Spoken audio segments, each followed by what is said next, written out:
Mic नहीं ओम नमो भगवते वासुदेवाय। ओम नमो भगवते वासुदेवाय। ओम नमो भगवते वासुदेवाय। नारायणं नमस्कृत्य नरं चैव नरोत्तमं देवीं सरस्वतीं व्यासं ततो जयमुदीरये नष्टप्रायेषु भद्रेषु नित्यं भागवत सेवया भगवती उत्तम श्लोके भक्तिर्भवति नैष्टिकी। श्रीमद्भागवतम 68।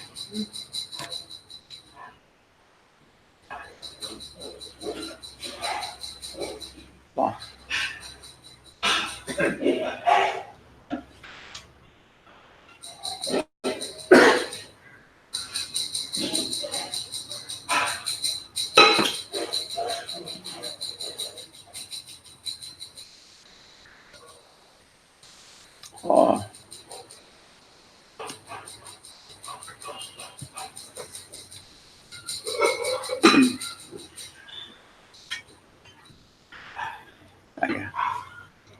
दिख रहा है भाई?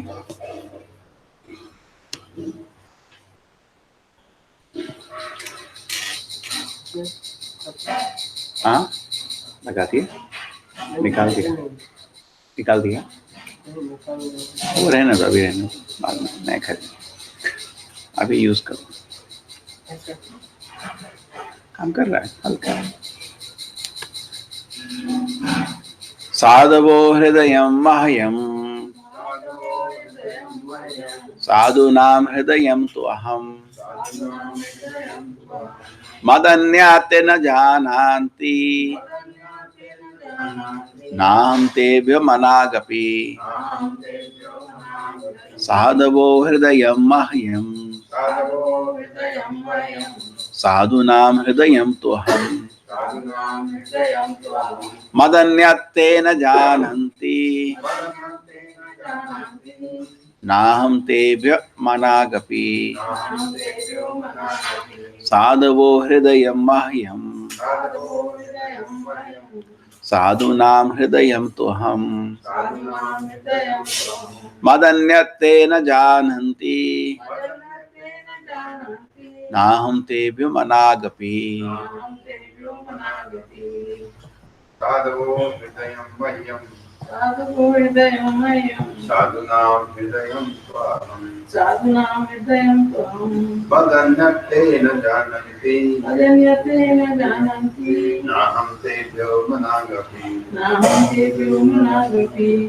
साधवो हृदयं मह्यं साधूनां हृदयं त्वाहम् मदन्यते न जानन्ति नाहं तेभ्यो मनागपि।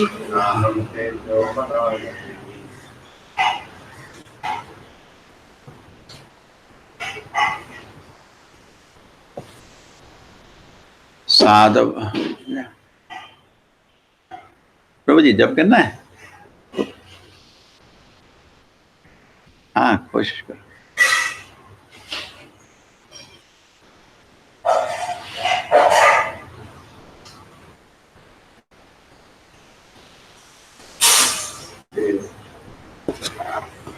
ये लो ऐसे कर।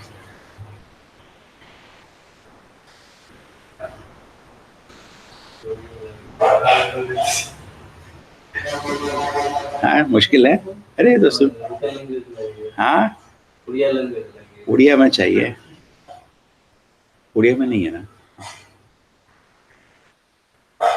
Sadhavaha, the pure devotees, Hridayam, the core of the heart, Mahyam, of me, Sadhuna, of the pure devotees Also Hridayam, और हृदय in the core of the heart. Tu, indeed. Aham, I am. Madanyat, anything else but me. They, na, not. Jananti, no. Na, not. Aham, I. Tebhyaha, then them. Manak, api, even by a little fraction. The pure devotee is always in the core of my heart, and I am always in the heart of the pure devotees.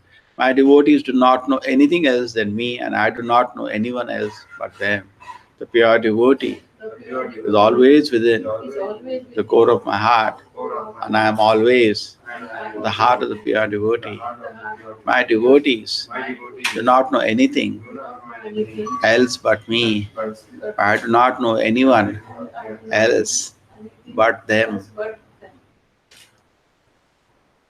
हाँ पढ़िए हिंदी में अनुवाद तात्पर्य शुद्ध भक्त सदैव हृदय में रहता है और मैं शुद्ध भक्त के हृदय में सदैव रहता हूँ। मेरे भक्त मेरे सिवा कुछ नहीं जानते और मैं उनके अतिरिक्त और किसी को नहीं जानता। क्योंकि दुर्वासा मुनि महाराज अम्बरीश को प्रताड़ित करना चाहते थे, इसका अर्थ यह हुआ कि भगवान के हृदय को पीड़ा पहुंचाना चाहते थे। क्योंकि भगवान का वचन है, साधवो हृदय में, शुद्ध भक्त सदैव मेरे हृदय में रहता है। भगवान की भावनाएं उस पिता के समान होती हैं जो अपने बच्चे को पीड़ा में देखकर पीड़ा का अनुभव करता है। ऐसे भक्त के चरण कमलों पर किए गए अभ्यास गंभीर होते हैं। श्री चैतन्य महाप्रभु ने जोरदार शब्दों में संस्तुति की है कि किसी को भक्त के चरण कमलों पर अपराध नहीं करना चाहिए। ऐसे अपराधों की तुलना उस मतवाले हाथी से की जा सकती है जो बगीचे में घुसकर उत्पात मचा देता है। ऐसे शुद्ध भक्त के चरण कमलों पर अपराध न हो, इसके लिए अत्यधिक सतर्क रहना चाहिए। वस्तुतः महाराज अम्बरीश का तनिक भी दोष न था। दुर्वासा मुनि उन्हें व्यक्ति प्रताड़ित करना चाहते थे। महाराज अम्बरीश ने भगवान को प्रसन्न करने के लिए भक्ति का अंग स्वरूप एकादशी पारायण पूरा करना चाहा। एक वे उन्होंने थोड़ा सा जल पी लिया। यद्यपि दुर्वासा मुनि महान योगी ब्राह्मण थे, किंतु वे यह नहीं जानते थे कि यह सब क्या है। एक शुद्ध भक्त तथा वैदिक ज्ञान के तथा कथित पंडित में यही अंतर होता है।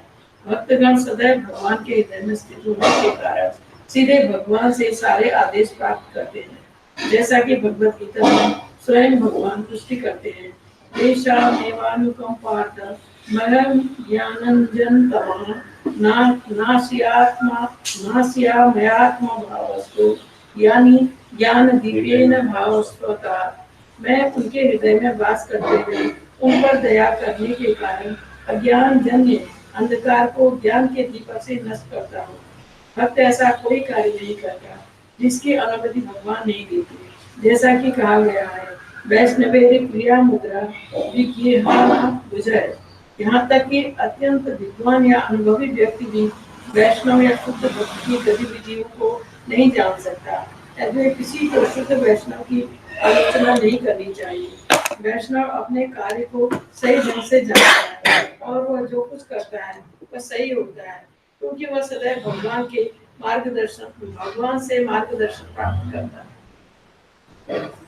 ओम ज्ञानतिमिरन्धस्य ज्ञानाञ्जनशलाकया चक्षुर्मिलितं तस्मै श्रीगुरवे नमः। विष्णुपादाय कृष्णाय भूतले श्रीमते भक्तिवेदान्त स्वामिनिति नामिने। नमस्ते सारस्वते देवे गौरवाणी प्रचारिणे निर्विशेषाय शून्यादि पाशातदेशधारिणे। श्री कृष्ण चैतन्य प्रभु नित्यानंद अद्वैत गदाधर शिवासदि गौरभक्तवृंद। हरे कृष्णा कृष्ण कृष्ण हरे हरे, हरे राम राम। Take 68. साधवो हृदयं मह्यं साधूनां हृदयं तु अहं मदन्यत्ते न जानन्ति नाहं तेभ्यो मनागपि।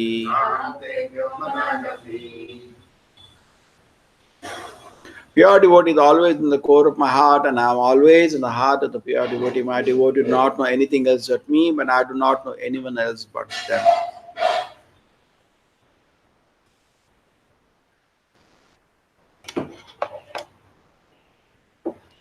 ये तो बहुत ही सुंदर श्लोक है। आपके दुर्वासा मुनि पहुंच गए वैकुंठ में और नारायण से बोल रहे हैं माफ कर दो, और नारायण बोल रहे हैं अरे बाबा मैं तो भक्त के अधीन हूं।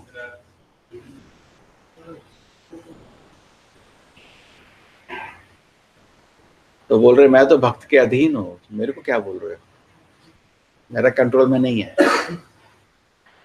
तो उसके बाद ये 4-5 श्लोक है, बहुत सुंदर श्लोक है, बहुत फेमस श्लोक है ये। इधर एक बहुत अच्छा ज्ञान है, वैष्णवा क्रिया मुद्रा को समझना आसान नहीं है। बड़े बड़े लोग भी गलती करते थे। जब शिव जी को कोई देखता है, दक्ष भी गलती कर दिया था, तो क्या है ये आदमी राग डाल के बैठा रहता है कब्रिस्तान में। और ब्रह्मा जी बोले अपनी बेटी की शादी उससे कर दो, तो ब्रह्मा जी को मना तो नहीं कर सकता, उनके पिताजी ने कर दी, लेकिन दिल से खुश नहीं था, क्या इससे शादी। और जब उसको एक बारी वो एक असेंबली हॉल में दक्ष आया, दक्षा बहुत तेजस्वी है, मतलब सूर्य की तरह तेज है उसके पास, सूर्यदेव की तरह। जैसे ही वो दक्ष है, दक्ष मतलब एक्सपर्ट है, एक्सपर्ट है किस चीज में, बच्चे पैदा करने में। दक्ष है वो, एक के बाद एक पैदा करता है, उसका काम वही है, प्रजापति। वो भगवान की सेवा में लगा हुआ है। और जैसे असेंबली में आया तो शिव जी तो समाधि में थे, उन्होंने नोटिस नहीं किया, तो सब लोग खड़े हो गए, जो सब लोग थे, और इसका नजर उस पर थी।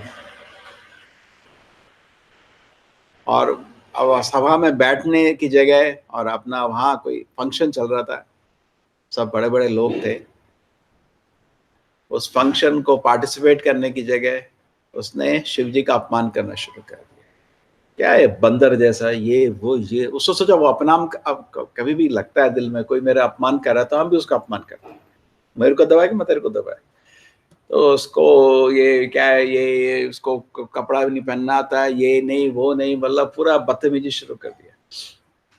और फाइनली उसका सिर गया एक दिन, ठीक है, बहुत बड़ा स्टोरी है वो, छोटा तो स्टोरी नहीं है। अंत में उसका सिर निकलता है, और फिर घोड़े के बकरे के सिर से शिव जी को प्रार्थना करना पड़ता है। करें,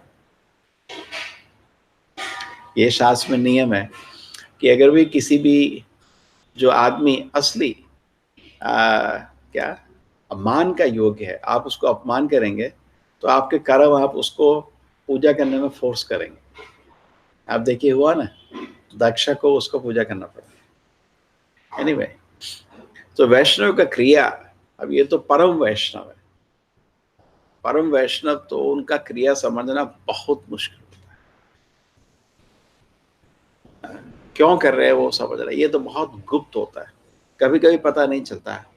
आचार्य लोगों ने बताया कि शिव जी क्यों शमशान घाट में रहते हैं, बिकॉज वो भूतनाथ है, क्योंकि जो आत्मा को शरीर नहीं मिलता उसको भूत बोलते हैं, और बहुत तड़प रही होती है आत्मा, और उस आत्मा को शरण खाली शिव जी देते हैं, कोई नहीं देता, इसलिए उनको बहुत कृपाल होते हैं।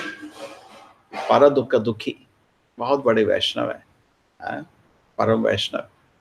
तो उनका तो ये नहीं है कि वो भी एक तामसिक है, भूतों की तरह नहीं, ऐसा दिखता है नहीं, वो उनकी तरह ड्रेस हो रहते हैं, राख लगा के बैठे रहते नहीं, उनको इन चीजों से कोई मतलब नहीं, वो उनको संग दे रहे हैं।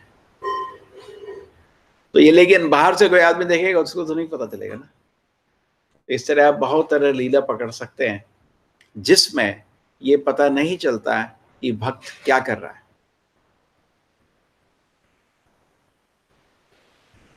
ऐसी लीला पकड़ना है इसमें ये पता नहीं चलता कि भक्त क्या कर रहा है। परम वैष्णव, हम तो सब कनिष्ठ की तो कोई बात करने की जरूरत नहीं, पर पता नहीं चल रहा है। एक और पहला मैंने बताया शिव जी का, शिव जी को देख के कभी भी पता नहीं चलता क्या कर रहे हैं, आप गलत समझ जाओगे हमेशा, है ना। इसलिए शास्त्र में लिखा है वैष्णव क्रिया मुद्रा को नहीं पकड़ना चाहिए, अपराध हो जाएगा, ध्यान रखना, ठीक है। दूसरा ले लीजिए एग्जाम्पल चित्रकेतु का। तो चित्रकेतु अपने विमान में आके शिव जी को बोल रहे थे कि क्या कर रहे हो ये तुम, हंसने लग गए। तो शिव जी तो वही मुस्कुराए। तो प्रभुपाद जी बोलते हैं दोनों का कुछ मतलब था। जब चित्रकेतु हंसे उनका मतलब था भाई भागवत का प्रवचन बीबी को गोदी में रख के नहीं करना चाहिए, लेकिन शिव जी के ऊपर उसके दिल में कोई अपराध नहीं था। ये नहीं था कि उसको मालूम था शिव जी को कुछ नहीं हो रहा है इससे, लेकिन एक उदाहरण गलत बन जाएगा। और अब फिर शिव जी क्यों मुस्कुराए? बिकॉज अपराध नहीं था। अगर अपराध होता तो वो खुद अपना त्रिशूल उठा देते, उन्होंने कोई अपराध नहीं किया। और जब वो प्रवचन दे रहे थे उस समय बहुत लोग बैठे हुए थे प्रवचन में, नारद मुनि भी बैठे हुए थे। ये लोग अपराध नहीं सुनेंगे। अगर ये अपराध होता तो वो कान बंद करके निकल जाते, क्योंकि भक्त लोग अपराध नहीं सुनते, वो चले जाते। उन्होंने भी स्टेप नहीं लिया। और शिव जी की मुस्कुराहट का एक और रीजन ये है कि वो चित्रकेतु को बोल रहे थे, अच्छा मेरे को ये बोल रहा है, तू क्या कर रहा है? क्योंकि वो एक विमान में था जिसमें हजारों स्त्री थी, तो तू क्या कर रहा है? मेरे को बोल रहा है स्त्री के साथ, तेरा स्त्री का संग देख। तो लेकिन दोनों की स्थिति अलग थी। दोनों चित्रकेतु ने अभी भगवान का दर्शन लिया था, ठीक है, वो पूरा शुद्ध भक्त था, उसको राजा बना दिया था कृष्ण ने विद्याधरास का, तो वहां की स्त्री के साथ वो घूम रहा था, कोई अपराध नहीं था उसको, लेकिन दोनों मजाक चल रहा था। लेकिन किसने गड़बड़ करी? पार्वती ने गड़बड़ करी, जबकि वो ऑर्डिनरी स्त्री नहीं है। वो शिव जी की वाइफ है, गलती कर दी, उनको लगा ये कुछ अपराध हो रहा है, कोई अपराध नहीं हो रहा था, तो उन्होंने भी अपनी गलती की। तो समझना मुश्किल है। दूसरा एग्जाम्पल बहुत मुश्किल है। इवन चैतन्य महाप्रभु की लीला में, चैतन्य महाप्रभु इस दुनिया में क्यों आए, ये भी समझना मुश्किल है। जनरली हमको तो ये एक्सटर्नल रीजन ही मालूम है कि वो हरिनाम को स्प्रेड करने आए, लेकिन गुप्त रीजन तो अलग है, वो राधा कृष्ण की सेवा का भाव को चखने आए। और देखिए रीजंस, और ऐसी लीला जिसमें हमको मुश्किल होता पकड़ना कि वैष्णव की लीला बहुत गुप्त है। कोई है लीला? कोई लीला है चैतन्य चरितामृत की, भागवतम की, जिसमें वैष्णव की क्रिया थी लेकिन कोई पकड़ नहीं पा रहा था? ठीक है, सोच के बताना मेरे को, ठीक है। तो ये मेन पॉइंट इस भागवत में आ गया कि प्योर डिवोटी, जो शुद्ध भक्त को थोड़ा केयरफुल रहना चाहिए। दुर्वासा मुनि भी नहीं पकड़ पाए, तेरे बड़े ब्राह्मण थे, नहीं पकड़ पाए। और जैसे भगवान भी गुप्त रहते हैं, भगवान को भी सब लोग दर्शन नहीं ले सकते, शुद्ध भक्त भी छुपा रहता है। शुद्ध भक्त को भी पकड़ना मुश्किल होता है। जैसे बहुत बार हमने डिस्कस किया, प्रभुपाद जी तो दिल्ली में थे, टिप्पीवाड़ा में, चलो वृंदावन में तो सब लोग नहीं जाते, दिल्ली में तो लाखों लोग घूमते रहते हैं, चांदनी चौक का एरिया वो, किसी ने प्रभुपाद को पकड़ नहीं पाए। और 1 साल नहीं, 20-30 साल उस समय थे, है ना, क्यों नहीं पकड़ पाए लोग? तो चीज ये है कि शुद्ध भक्त भी छुपा रहता है। जैसे भगवान भी, नाहम प्रकाश सर्वस्य योग माया समावृता, मैं सबको नहीं दिखता, मैं छुपा रहता हूँ, अपनी योग माया से मेरे को छुपा के रखता हूँ, सबको मैं प्रकाश प्रदर्शन नहीं होता। तो सिमिलरली शुद्ध भक्त भी सबको प्रदर्शन नहीं होता, छुपा रहता है। तो जो आदमी सिंसियर है कृष्ण के चरण में पहुंचने के लिए, कृष्ण उसको रिवील करते हैं, तो इसका शरण मिले, ये शुद्ध भक्त है।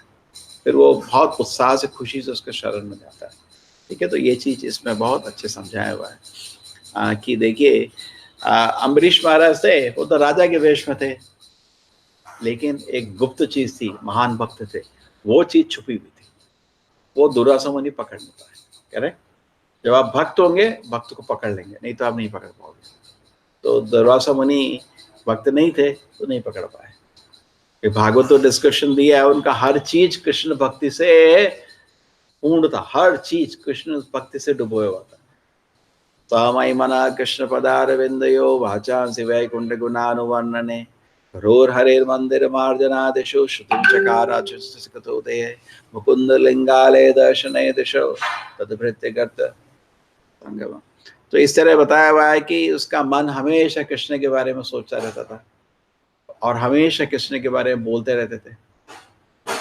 वाचांसि वैकुंठ गुणानुवर्णने करोर हरेर मंदिर मार्जनादिशो, हमेशा अपने हाथ से भगवान का मंदिर होते रहते थे। देन श्रुतिम चकार अच्युत शतकथोदय, और हमेशा भगवान के शब्द सुनते रहते थे। ऐसे कर करके 3 पैराग्राफ, बहुत सुंदर पैराग्राफ है। प्रभुपाद जी ने बहुत बारी कोट किया है, इसलिए कि हमारे लिए ये एक स्टैंडर्ड है। इसको फॉलो करेंगे तो जरूर शुद्ध भक्ति मिलेगी। चार सब इंद्रियों को भी किसी तरह भगवान की सेवा में लगाना है। तो ये अम्बरीश महाराज का जीवन था, और दुर्वासा मुनि को नहीं समझ आया, और दुर्वासा मुनि को ये समझ नहीं आ रहा था वो कर क्या रहा है। जब पानी पी रहा था उसको समझ नहीं आया, वो सोच रहा था खाना खा रहा है मेरे से पहले, मेरे समझ नहीं आ रहा था भाई ये वैष्णव है, ये तो एकादशी व्रत कर रहा है और एकादशी व्रत को ये टाइम पे तोड़ेगा। करेक्ट, उसका लक्ष्य जीवन का भगवान को खुश करना है, दुर्वासा मुनि को खुश करना नहीं है। अब दुर्वासा मुनि गुस्सा हो या कुछ, उसका लक्ष्य तो नहीं था, उसका लक्ष्य तो भगवान को सेवा करना है। तो लेकिन अगर जैसे आप पेड़ में जड़ में पानी डालते हो तो पानी एक एक पत्ती में आ जाता है, लेकिन उस पत्ती में नहीं आता जो जमीन में गिरी हुई है। तो जो लोग भगवान से कनेक्टेड है वो हमेशा भगवान की सेवा देख के खुश हो जाते हैं। इसलिए देवता लोग भी बोलते हैं कि देवता जनरली लोग क्या करते हैं, देवी देवता की सेवा में चले जाते हैं। जनरली भगवान की सेवा लोग समझते नहीं है, क्या सोचते हैं भगवान भी एक देवी देवता है। लेकिन भक्त ये बेवकूफी नहीं करता, उसको मालूम है टाइम कहाँ है तेने करोड़ों देवता की सेवा करने का। एक जड़ में पानी डाल दो, सारी देवता की सेवा हो जाती है। तो विष्णु जड़ है, यथा तरोर मूल निषेचनेना तिप्यन्ति तत्स्कंद भुजोपशाखा प्राणापहारा चैतेन्द्रियाना तथैव सर्व अर्हणम अच्युतेज। अच्युता उनके चरण में आप सेवा करेंगे तो ऑटोमेटिकली देवता की सेवा हो जाती है। तो ये चीज समझ नहीं आती जनरली लोगों को, तो लोग जनरली देवी देवता क्या करते हैं सेवा। तो ये ऐसा नहीं होना चाहिए, but actually the focus has to be to serve Vishnu. तो अम्बरीश महाराज की जो सेवा विष्णु को हो रही थी, उनका एकादशी व्रत का, निर्जल एकादशी को तोड़ रहे हैं पानी से, दुर्वासा मुनि को खुश होना चाहिए था, खुश क्यों नहीं हुए? क्योंकि वो पत्ती अभी पेड़ से गिर गई है। आप समझ रहे हैं, जब पत्ती डिस्कनेक्टेड होती है तो नहीं, तो उसमें कुछ फायदा नहीं होगा।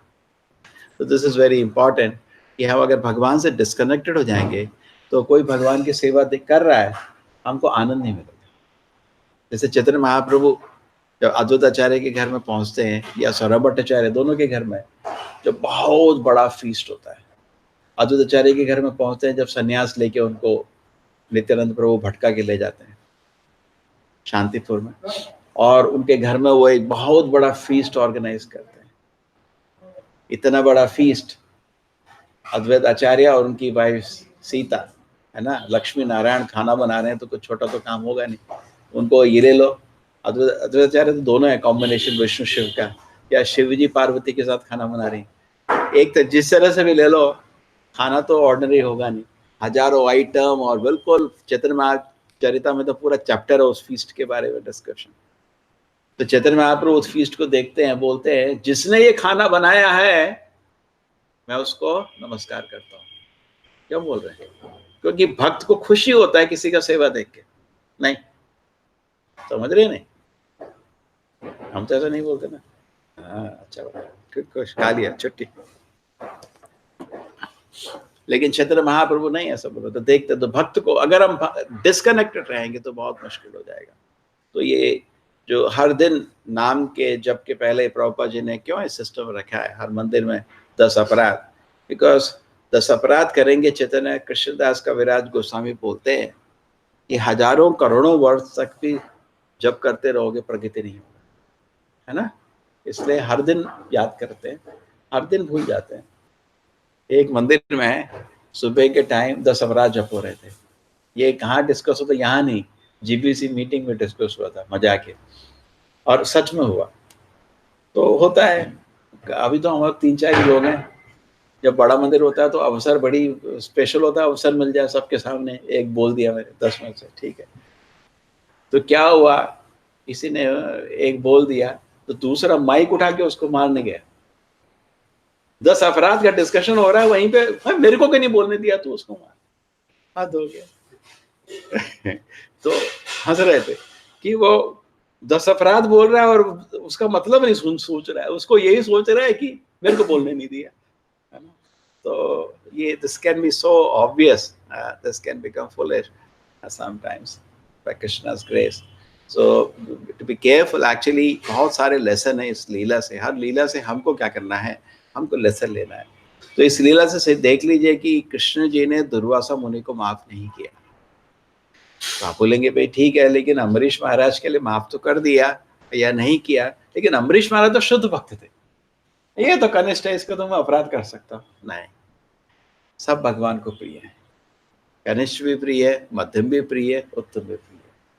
ठीक है, उत्तम भक्त को तो अपराध किया तो नष्ट, भक्ति पूर्ण रूप से नष्ट हो जाएगा, लेकिन नष्ट तो होगा। अगर कनिष्ठ को भी आप, किसी का भी, कनिष्ठ का भी आप सेवा रोक दो, उसको डिस्टर्ब कर दो, वो भगवान का कुछ तो सेवा कर रहा था, आपने वो भी डिस्टर्ब कर दिया, आपको अपराध पड़ेगा और वैकुंठ जाने में रास्ते में वापस आना पड़ेगा, उससे माफी मांग के जाना पड़ेगा। ये नियम है, कृष्ण नहीं माफ करेंगे आपको। ये क्यों नियम है? क्योंकि आदमी कर सकता था, ये चलता है, जैसे हाथी चलता है ना, हाथ थोड़े कीड़े मकोड़े दबा दिए, ऐसा नहीं चलता। जैसे बड़े बड़े शहर में सेठ लोग हैं, मैंने सुना है ये सेठ ऐसे बनते हैं, बहुत लोगों को लूटते हैं बीच में, बहुत लोगों को बेवकूफ़ बना के, ऐसा होता है।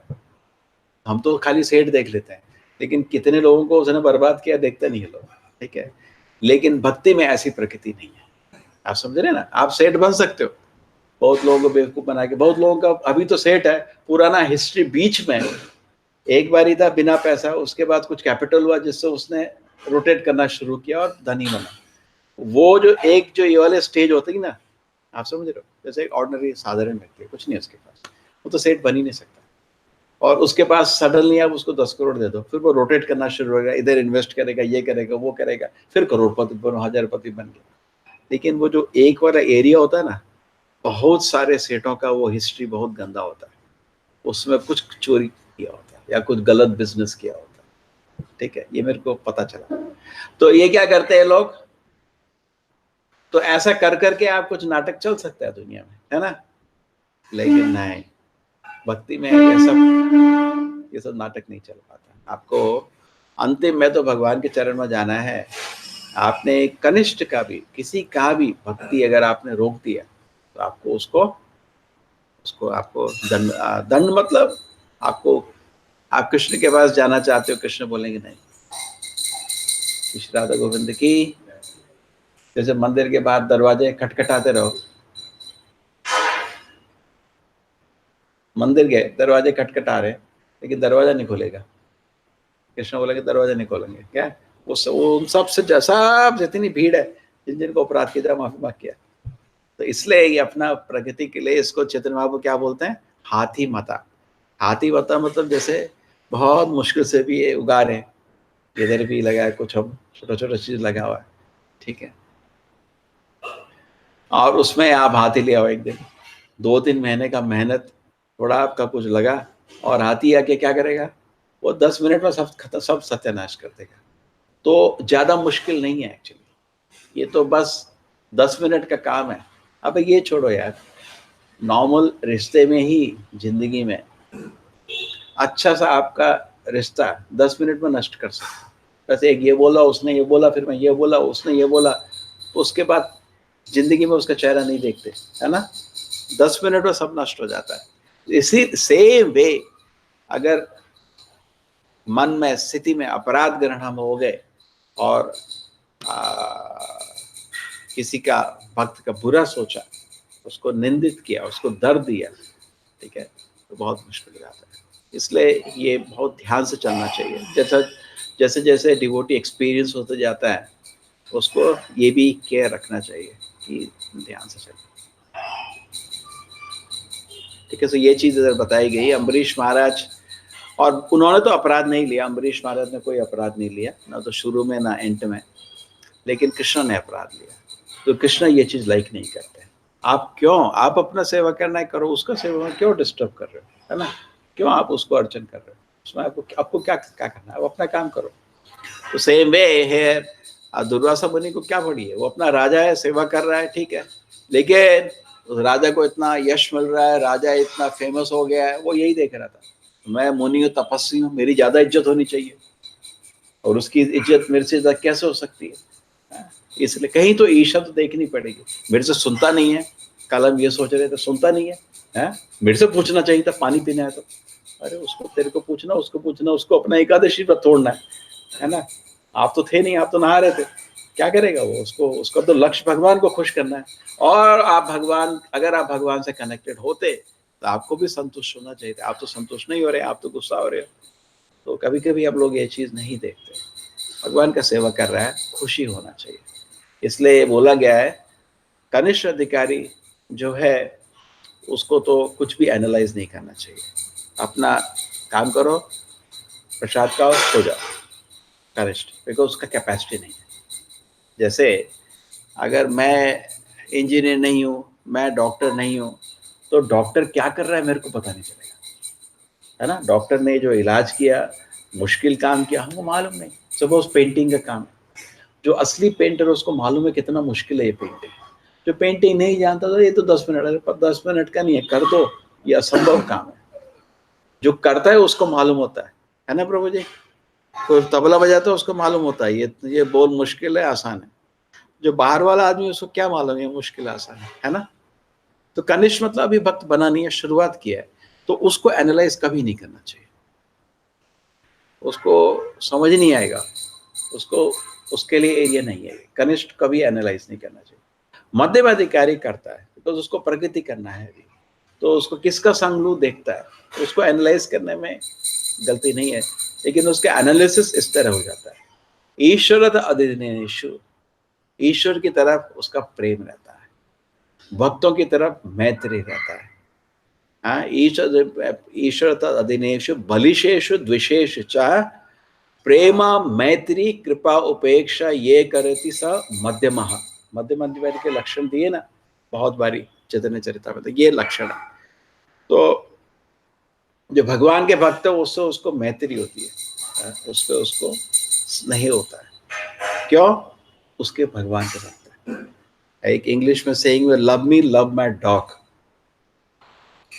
अगर आप प्रभुपाद जी मजाक करते हैं, अगर आप किसी को मिलने जाते हो, अगर आप उसके, क्यों लोग अगर बुद्धिमान होते हैं उसे कुत्ते को थोड़ा पैट करते हैं, या उसके छोटे बच्चों को एक टॉफी दे दी। सोचो एक करोड़पति से अगर आप उसको खुश करना चाहते हो, एटलीस्ट आपको 10 लाख का तो गिफ्ट देना पड़ेगा। वो उससे छोटा तो उसको वैल्यू नहीं है, वाड़ी है ना। लेकिन अगर आप उसको बेटे को 5 रुपए का टॉफी दे दो, बेटा खुश हो गया, आपका काम हो गया।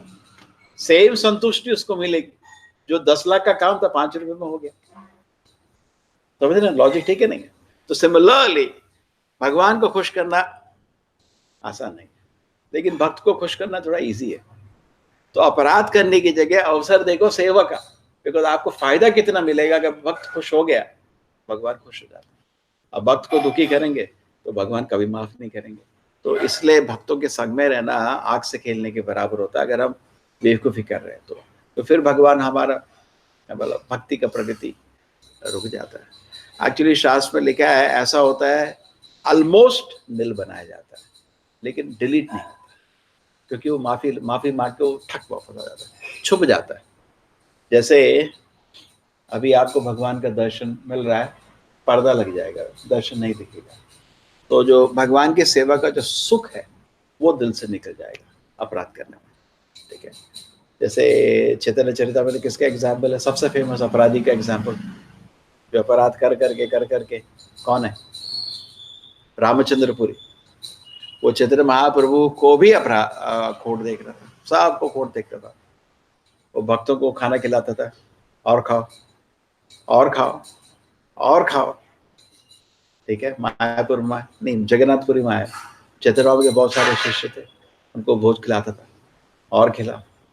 उसके बाद बोले कि अब मैं नहीं खा सकता, अरे और खा और खा।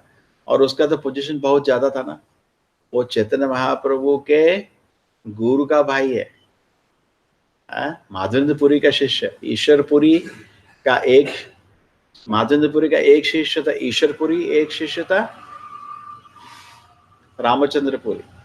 तो ईश्वरपुरी के शिष्य चैतन्य महाप्रभु, तो बहुत चैतन्य महाप्रभु के शिष्य, उनके लिए तो ये ग्रैंडफादर की तरह हो गया। सब लोग इतना रेस्पेक्ट करते थे, तो बकेट भर भर के खिलाता था सबको। लोग तो बड़े मुश्किल से नहीं खा सकते, खा, और जब खा लिया उसके बाद शर्म नहीं आती, इतना खाना खाता है। तो ऐसे उसके काम थे। और एक दिन चेतन महाप्रभु की प्रेजेंस से पहुंचा, वहां चीटी, 2-3 चीटी लगी हुई थी। अच्छा, ये सन्यासी इतनी मिठाई खाता है। चित्राम ने बोला सबको, भाई देखो अपने गोविंदा को कल से मेरा खाना आधा कर दो। तो सब लोग इतना दुखी हो गए, ये आदमी क्या है, कहीं से जाए इधर से, ऐसा। तो anyway, the point is that fault finding बहुत डेंजरस है। अपराध करना कहीं भी, अपराध तो भगवान पे भी फॉल्ट मिल जाएंगे। प्रभुपाद जी खुद बोलते थे, कोर्ट देखना चाहते हो तो मेरे में भी देख लोगे। ये कोई बड़ा मुश्किल काम नहीं है। मुश्किल काम है किस तरह प्रगति करना, अपना अपना फोकस करना, अपना काम क्या है। Then that is not easy, that is very difficult thing to do. हमको सीरियस होना है। कल के अच्छा उदाहरण सुन रहे थे, कोई आदमी बोल रहा था, देखो भाई तुम भक्त क्यों हो, पूरी दुनिया तो भक्त नहीं है ना। तो बोला ठीक है, पूरी दुनिया तो गरीब है ना, तो तू भी गरीब हो जा, तू सेठ क्यों बना हुआ है? आपको आर्गुमेंट समझ, पूरी दुनिया तो बिना कार के घूम रही है ना, तू तू तू भी क्यों नहीं रोड में चलता? उसमें हम प्रिविलेज लेने के लिए रेडी है। आर्गुमेंट समझ आया गोपी, समझ आया आपको? एक आदमी बोला है कि दुनिया तो भक्त नहीं है, तो तुम भक्त क्यों बने? तो ठीक है, दुनिया तो गरीब है ना, तो तुम भी गरीब हो जा। रेडी है। दुनिया तो रोड में पैदल चल रही है, तू गाड़ी में क्यों घूम रहा है? तू भी उस समय लोग स्पेशलिटी के लिए रेडी है। जब प्रिविलेज आते हैं, प्रिविलेज लेने के लिए रेडी है लोग, उस समय नहीं हिचक रहे। ये खाली नास्तिक लोगों के आर्ग्यूमेंट है अपने बचने के लिए। ये आर्ग्यूमेंट नहीं बैठते, इसका कोई सिर पैर नहीं है। जो चीज एक्चुअली करेक्ट है उसको करने का। हम क्राउड को देख के कोई चीज नहीं करते। कितने क्राउड लोग, अगर हम भक्तसिद्ध प्रभुपाद जी जाते हुए जिन दुनिया से इंस्ट्रक्शन देके गए थे, बोले थे इस चीज से कभी भी तुम दुखी नहीं होना, कि जनरली साधारण पब्लिक कृष्ण का भक्ति नहीं करता है, इस चीज से कभी दुखी नहीं होना चाहिए। ठीक है, अपने को दिल को ध्यान रखना चाहिए। और लोग तो करेंगे अपराध, चलो लोग अपराध करेंगे, वो न रख जाएंगे, वो उसको हमारा नहीं। हमको क्या करना है? त्रिडात अभी सुनी चाहिए, हमको टॉलरेट करना है। कृष्ण की सेवा करेंगे, बहुत लोग गुस्सा होंगे, ये तो होता है। सब लोगों को संतुष्ट करना असंभव है। कभी कभी लोग बोलते हैं मैं आपके आया, लेकिन मैं तो बहुत दुखी हो गया, मैं चला गया। लेकिन कोई ऐसा बोला भी मेरे को, मैंने कहा देखिए ऐसा है, ये तो मेरे को भी खुशी नहीं है ऐसा होता है, लेकिन तेरा संतुष्ट करने के लिए तो मंदिर नहीं चला रहा है। मंदिर तो भगवान को संतुष्ट करने के लिए कर रहा है। अगर तेरा कुछ मन में कोई छुपा हिडन मोटिव होगा, वो मैं संतुष्ट शायद नहीं कर पाऊँ। तो क्या होता है, कभी कभी भगवान की सेवा के कोई एक मोटिव लेके बैठाओ, अपना पर्सनल कोई मोटिव, वो धीरे धीरे बाहर आ जाता है, तो उसको हम सेटिस्फाई नहीं कर सकते, है ना। हम तो भगवान की सेवा में लगे हैं। तो कोई भी अगर आप भक्ति करना चाहता है तो बहुत खुशी होना चाहिए। अरे भगवान का आरती हो रहा है, खुशी। भगवान का सेवा हो रहा है, खुशी। भक्त तो सेवा दे के खुश होता रहता है, वो तो मंदिर में घुसते ही उसकी खुशी बढ़ जाती है। हाँ? अगर इस चीज का उसको आभास नहीं होगा तो बहुत आसानी से इस भाग्य को फेंक देगा। अगर आपके पास कोई चीज बहुमूल्य है, अगर आप उसको बहुमूल्य नहीं समझोगे, आप उसको फेंक दोगे, है ना। मैं आपको 100, बच्चे के पास 100 रुपया फेंक देगा, उसको मालूम नहीं इसका वैल्यू क्या है, लेकिन आप नहीं फेंकोगे, आप उसको जेब में रखोगे, इसका वैल्यू। तो सिमिलरली जब भक्तों की जहाँ पे भगवान की सेवा हो रही है, वो तो बहुत बड़ा भाग्य उधर है ना। वैसे ही संतुष्टि आदमी को हो जाए, तो उसमें कोई दुखी होने का रीजन नहीं है। उसमें अपने को टटोलना चाहिए कि क्या क्या गलती, मैं कुछ सोच रहा हूँ शायद ऐसी चीज जो भगवान की सेवा में नहीं है, इसलिए मैं दुखी लग रहा है। जैसे अम्बरीश महाराज, वो तो भगवान की सेवा में लगे, अब दुर्वासा मुनि दुखी हो रहा, वो क्या कर सकते हैं उसका, है समझ रहे नहीं। वो तो दुर्वासा मुनि की गलती, उनकी कोई गलती नहीं। दुर्वासा मुनि अपने कुछ क्या कहते हैं, अपने घमंड, अपने क्या बोलते हैं और दूसरा शब्द, हाँ, अपने अहंकार को खाना चाहिए था उनको। उसको भी व्रत तोड़ना है, इसको भी खाना था, दोनों को खाना था।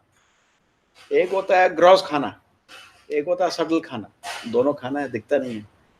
तो ये जो दुर्वासा मुनि है बड़े संत हैं, जहाँ गए सब लोग हो दुर्वासा मुनि आ गए, दुर्वासा मुनि आ गए।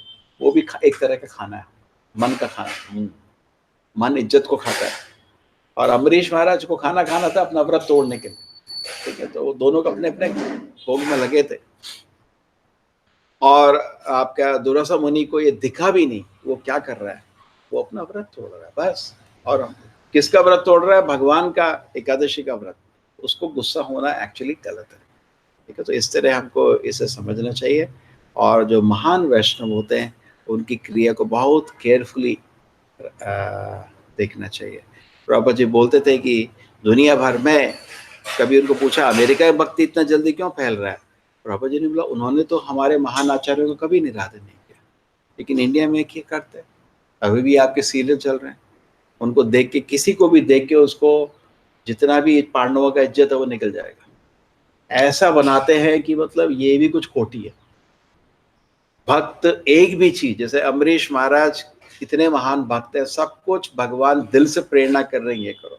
तो पांडव भी अपनी जिंदगी में एक भी गलती नहीं की, सब भगवान की प्रेरणा से, भगवान की अनुमति से की है। कैसे खोट देख सकते हो उन पे? लेकिन ऐसा मतलब प्रेजेंटेशन करते हैं, इनको कोई हक है नहीं प्रेजेंटेशन करने का, है तो पैसा बनाने के लिए करते हैं काम, ठीक है। तो इस तरह आप देख सकते हैं कि अम्बरीश महाराज, दुर्वासा मुनि जैसे संत भी एक महान भक्त को नहीं समझ पाए। तो हमको भी थोड़ा केयरफुल होना चाहिए। श्रील प्रभुपाद की, श्रीमद् भागवतम की।